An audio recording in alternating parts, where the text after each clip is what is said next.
안녕하세요.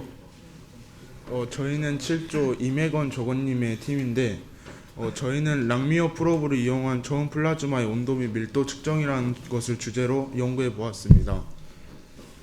먼저, 목차는 이렇게 5단계로 이루어져 있습니다.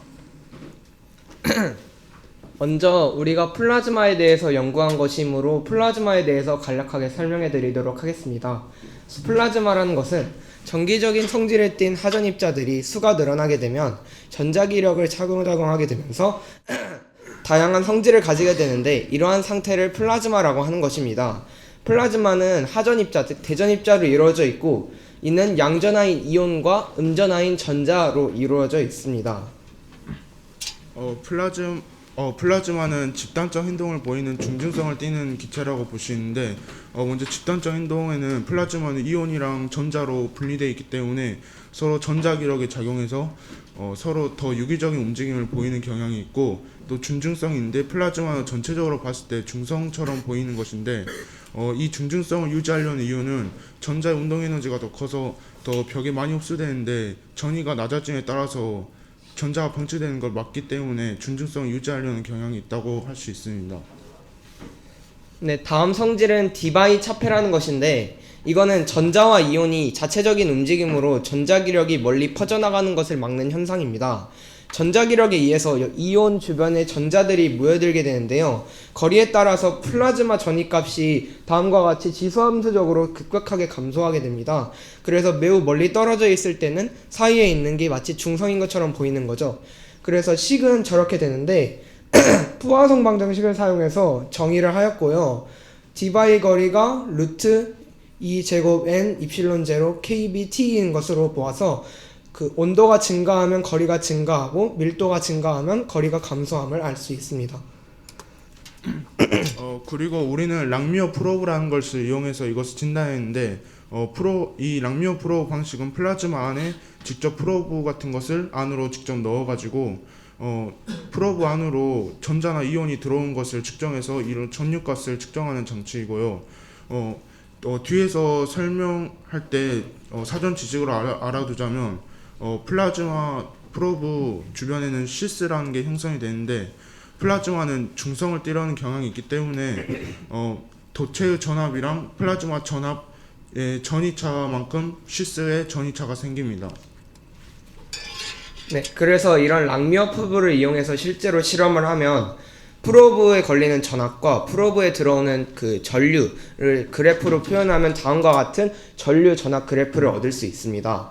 이 전류는 크게 이온에 대한 전류와 전자에 의한 전류로 구분할 수 있는데, 이온에 의한 전류는 저희 보시면 그래프가 급격하게 꺾이는 부분이 두 개가 있을 텐데, 좀 더 양쪽 방향에 가까운 것을 플라즈마 포텐셜이라고 하는데요. 이때 플라즈마 포텐셜보다 프로브 볼테이지가 더 큰다면 이온에 의한 전류는 지수함수적인 꼴을 띠게 되고, 작을 때는 거의 기울기가 일정한 상수 함수처럼 값을 띠게 됩니다. 전자에 의한 전류는 반대로 플라즈마 전위보다 낮을 때가 지수함수이고, 그 반대로 높을 때는 일정하게 되는 것입니다. 그래서 식을 보시면 IIS와 IES라고 나타나져 있는데요.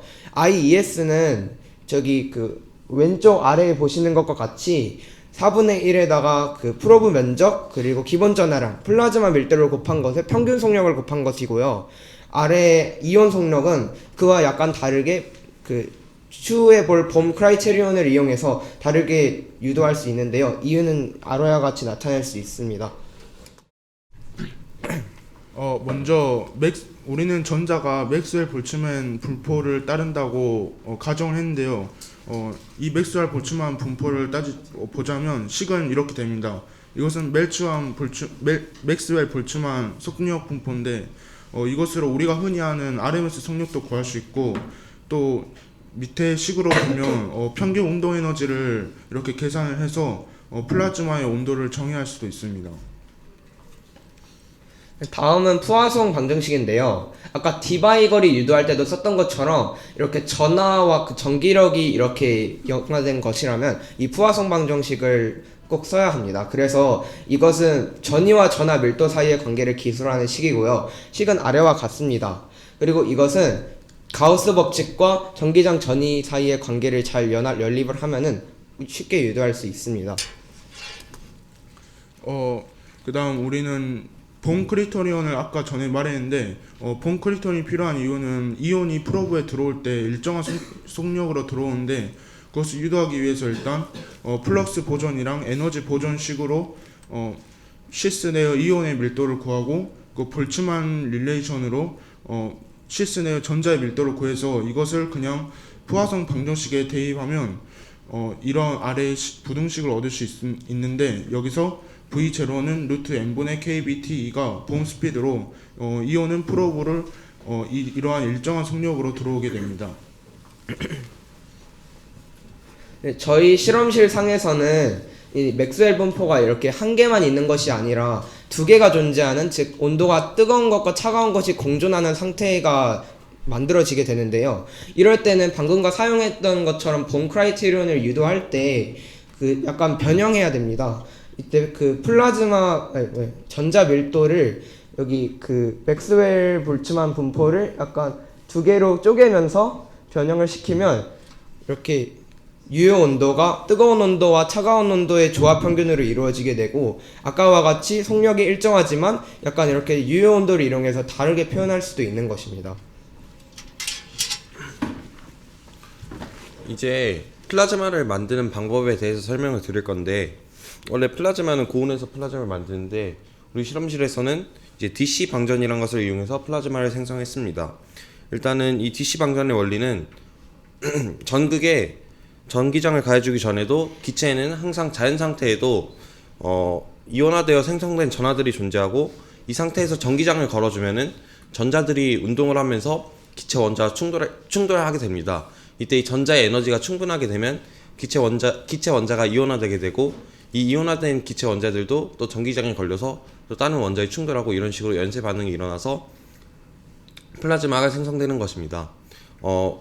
우리의 실험에서는 이게 기체에 전기장을 가해주기 전에 그 전자를 생성시키는 전자 소스가 하나 있다고 할 수 있습니다.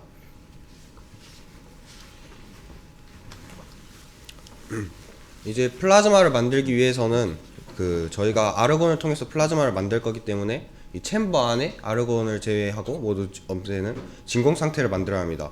그러기 위해서 저희는 로터리 펌프와 터보 펌프라는 것을 사용했는데, 먼저 터보 펌프는 매우 고속으로 회전하고 있어서 약간 높은 압력에서 사용하면 바로 고장이 납니다.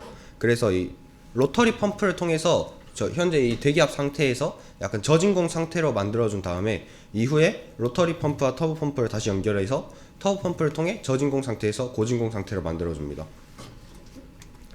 이 사진에서 보이시는 게 저희 실험실에서 사용했던 터보 펌프와 로터리 펌프고요. 이 챔버 내부를 진공 상태로 만들었으면 이제 플라즈마로 만들 아르곤 기체를 주입합니다.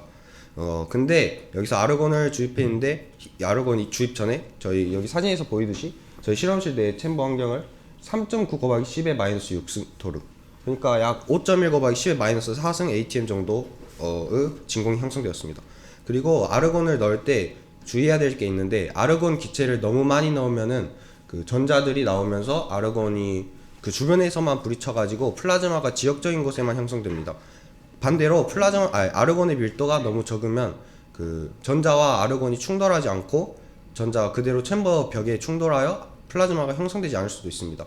그래서 이 아르곤 기체에 넣어야 하는 양을 이렇게 계산했는데, 먼저 전자가 아까 말했듯이 맥스웰 볼츠만 디스트리뷰션을 따르고 챔버의 길이를 1m라 가정하면은 이 평균 자유행로식을 통해서 계산하고, 그 후 이 구했던 식을 이상기체 상태 방정식과 연립해서 저희 실험실 내부의 조건들을 값으로 넣어주면은 이렇게 저희가 넣어야 하는 값을 계산할 수 있었습니다. 이후 아까 말했듯이 전자 소스가 있다 했는데, 저희는 여기서 토륨 텅스텐 저항을 사용했습니다.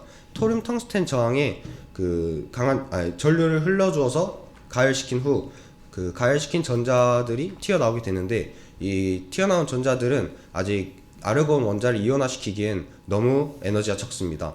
그렇기 때문에 저희는 다른 전위를 다시 걸어주어서 전자들의 에너지를 높여주어 이온화시키기에 충분한 에너지를 만들어 주었습니다.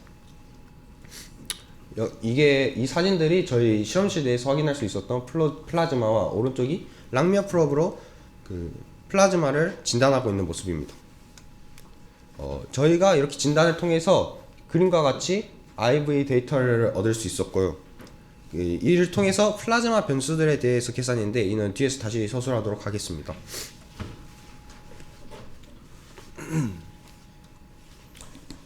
그 처음에 플라즈마 포텐셜에 관해서 잠깐 언급을 했었는데 이 검정색 그래프 상에서 0 가까운 부근에서 약간 갑자기 꺾이는 부분이 플라즈마 포텐셜인데 저희는 이 플라즈마 포텐셜의 값을 찾기 위해서 두 가지 방법을 사용했습니다. 이 첫 번째 방법은 이제 파란색이 검정색 함수의 도함수거든요. 그래서 이제 미분한 값이 가장 큰 곳을 플라즈마 포텐셜, 그러니까 파란색 그래프에서 최대값의 전이가 플라즈마 포텐셜이라고 했습니다. 이것의 근거는 저희가 이론적 배경에서 유도했던 전자에 의한 전류, 이온에 의한 전류를 합친 값에서 찾아볼 수 있는데 전압이 플라즈마 포텐셜보다 작을 때 이제 미분을 하면은 이제 다 그 두 번째 줄에 있는 함수가 나오게 되는데 여기는 V가 파일 때 최대값이므로 도함수의 최대값일 때 볼티지가 플라즈마 포텐셜이라고 할 수 있습니다. 그리고 두 번째로는 이제 이 개가 아까 바이 맥스웰리안이라서 T 핫하고 T 콜드가 동시에 공존한다고 했는데 일단은 검정색 그래프는 아까 구했던 IV 데이터를 Y축을 로그 스케일로 나타낸 것입니다. 그리고 여기 검정색 그래프에 이제 왼쪽에서 빨간색으로 선형적으로 그어진 부분이 있는데 그 부분은 이제 맨 밑에 식을 보면은 이제 그 로그 스케일로 나타낸 식이 있습니다. 이것이 그 전압에 1차적으로 비례하는 형태이고 기울기가 T와 관련이 있다는 사실을 알 수 있습니다. 그래서 여기 검정색 왼쪽 부근에서는 T 핫이 거의 지배적으로 영향을 미치고 T 콜드는 거의 영향을 미치지 못해서 근사적으로 저렇게 선형 근사를 한 후 저기 온도를 T 핫이라고 하였습니다. 그리고 전체 I에서 T 핫에 의한 I를 뺨으로써 저 파란색 그래프가 저 뺀 값인데 저 파란색 그래프가 T 콜드에 의한 I 값이라고 할 수 있고 저기서 다시 초록색 선형 근사를 통해서 T 콜드를 구하였습니다. 예. 그래서 저희가 구한 값으로 다시 데이터를 재구성한 것이 빨간색 그래프입니다. 마이너스 10V 이외의 전압에서는 대체로 일치하는 모습을 보이고 플라즈마 포텐셜 이하의 전압에서도 대체로 일치하는 모습을 보이고 있습니다. 그리고 저희가 두 번째로 사용한 방법은 이제 로그 스케일로 나타냈을 때 플라즈마 포텐셜에서 기울기가 갑자기 꺾인다는 점을 이용해서 선형 근사를 두 번 한 후 그 두 직선의 교점의 x좌표가 플라즈마 포텐셜이라고 정의하였습니다. 그리고 그 뒤에 있는 방법은 아까와 같이 진행하였고요. 이번의 결과는 이런 식으로 나왔습니다. 실험이 그 그래프가 뽑았을 때 플라즈마 포텐셜 아래의 전압에서 대체로 일치하였지만 약간의 오차는 있었습니다. 실제로 나온 그래프는 이론적인 그래프보다 전류값이 약간 더 높게 측정이 되었는데요. 그 이유로는 우선 근사적인 이유가 있습니다. 특정한 이온 전류의 값이 우리가 계산한 것보다 절대값이 더 항상 크게 나왔는데 이것은 지수함수로 표현된 전류 전압 그래프에서 선형 근사를 하면서 생긴 오류라고 볼 수 있고요. 또 전자가 맥스웰 분포를 따른다고 했을 때 랑미어 프로브를 통과하는 전자의 수가 포텐셜이 감소함에 따라서 플라즈마 포텐셜과의 차이가 커지니까 그 통과하는 전자의 수가 약간 줄어들게 됩니다. 근데 이것을 방해하는 요소가 있었기에 좀 덜 줄어들어서 전류가 더 크게 나온 것입니다. 이걸 이상으로 발표를 마치도록 하겠습니다.